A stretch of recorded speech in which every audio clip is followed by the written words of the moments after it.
I am John Kaiser in Vancouver at the Metals Investor Forum. It is January 18th, 2020. I am talking to Claude Dufresne of NioBay Metals. Claude, welcome to Vancouver. Thanks very much, John. It's a pleasure to be here with you.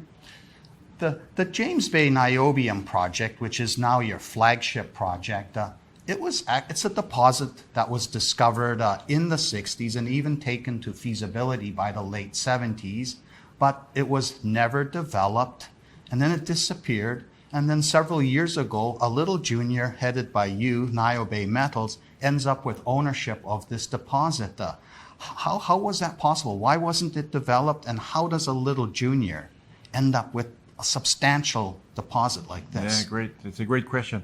Well, to start, you need to understand that the niobium market is a very unique market in a sense that there's just 3 producers in the world.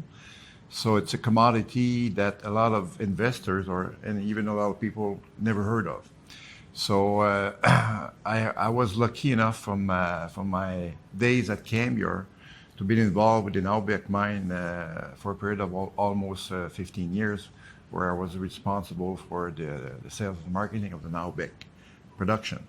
So I learned about the metal. I knew about the advantage and the unique advantage of a company owning such a mine. It's not sexy like gold mine it could be, but usually those operations are very profitable. So when I ended up my relationship with the Naubach mine, I got hired by NioBay, and the goal was to find another. For me, the goal was to find a Naubach mine. So we started to look around, and surprisingly enough, we found the James Bay. My geologist found it on the internet. So we're starting to dig a little bit into it, and we learned that the company that owned the asset was controlled by Barrick, which they probably knew much about that asset. It's a niobium, and niobium for Barrick is something that they really don't pay attention. But it was controlled by a private company called James Bay Niobium.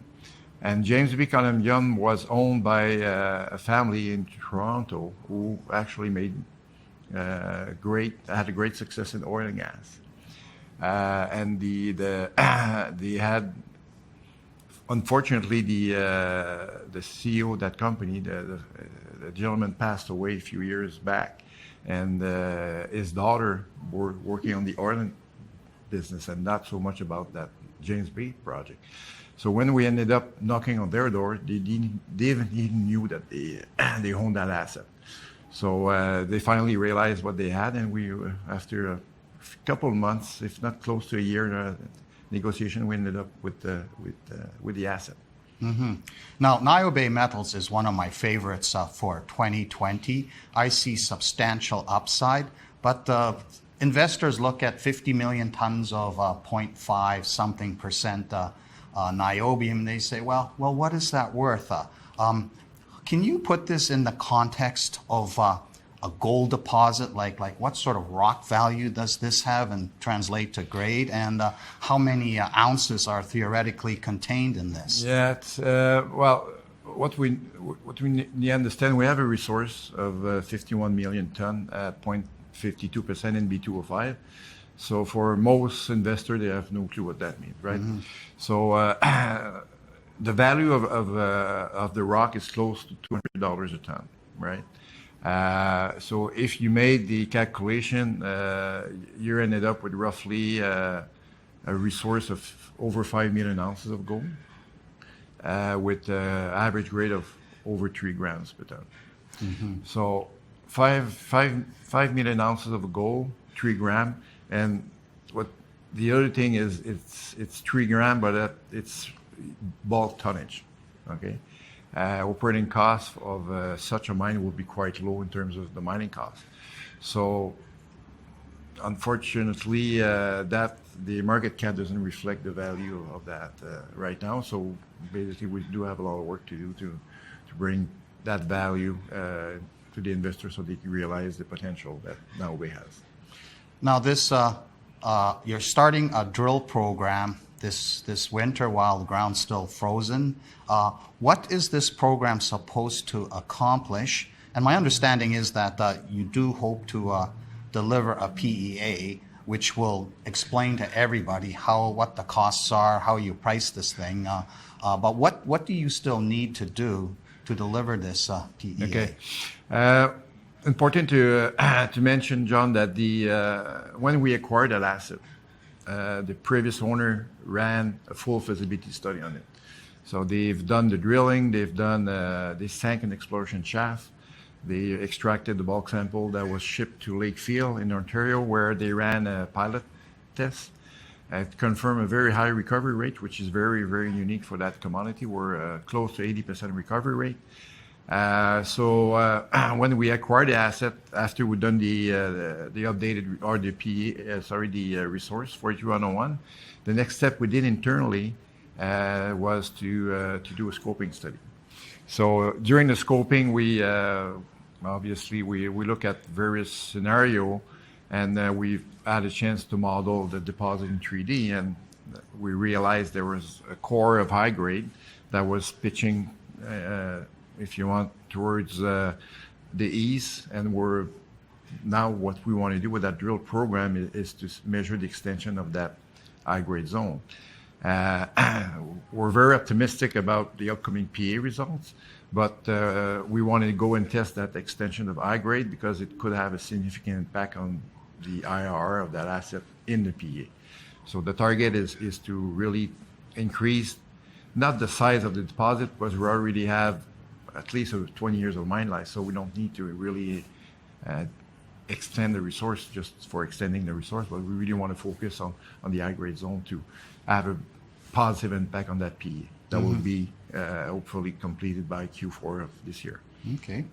Now, niobium is a $3 billion plus market and growing, but 85% of it comes from a single deposit in Brazil called Araxá, whose grade is 5 times that of the NioBay mine and your current resource estimate, and the tonnage is 250 million tons. So they can smoke anybody with a lower price. Why have they got that price at sort of $42 per kilo? Why don't they lower it to wipe out NioBay and stop groups like yours in your tracks?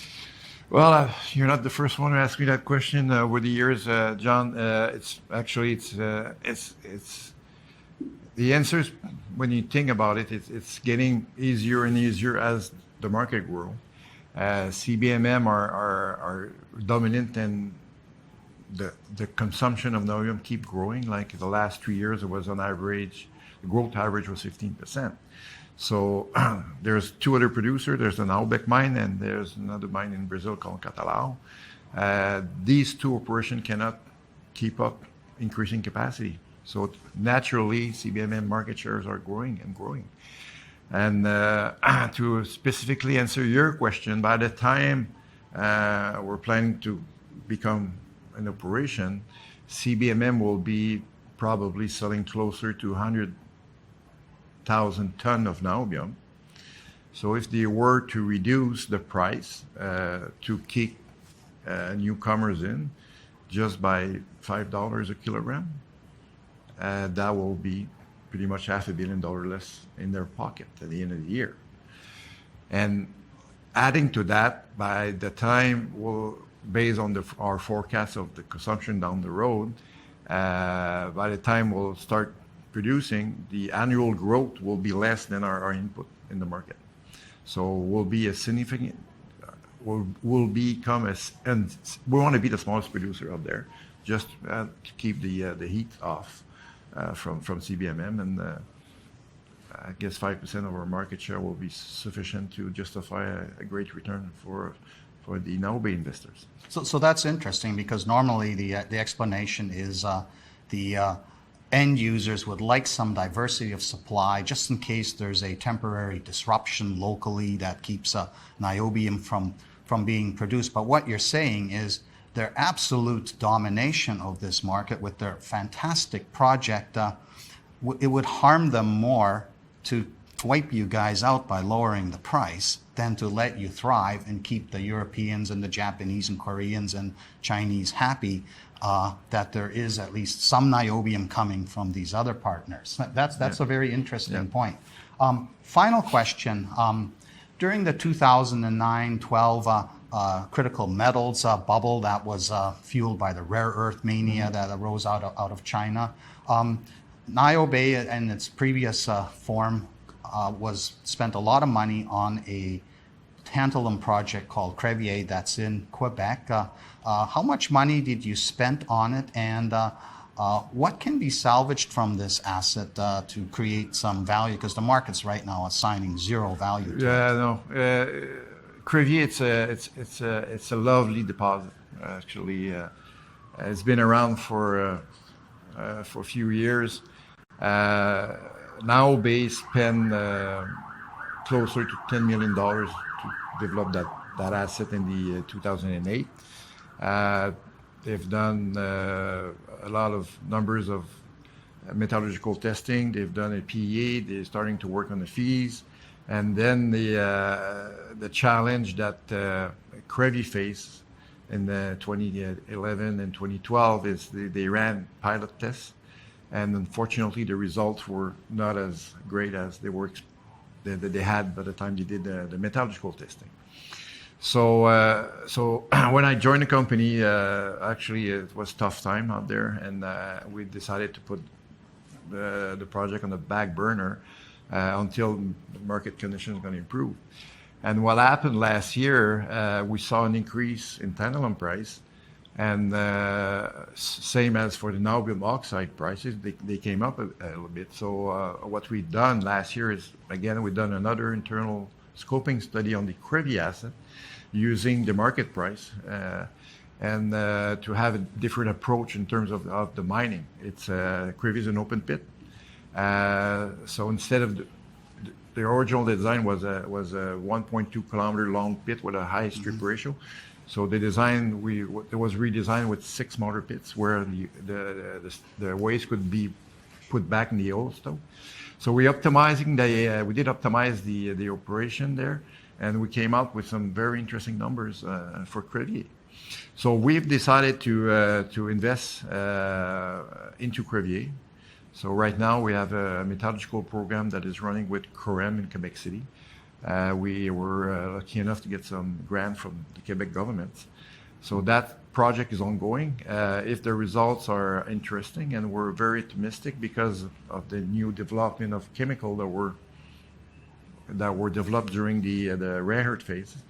So if the metallurgical results are interesting, we're probably going to do a little bit more tests, and we'll see what's going to do with the asset. So we might spin it off, or we might keep it as a second project in the company.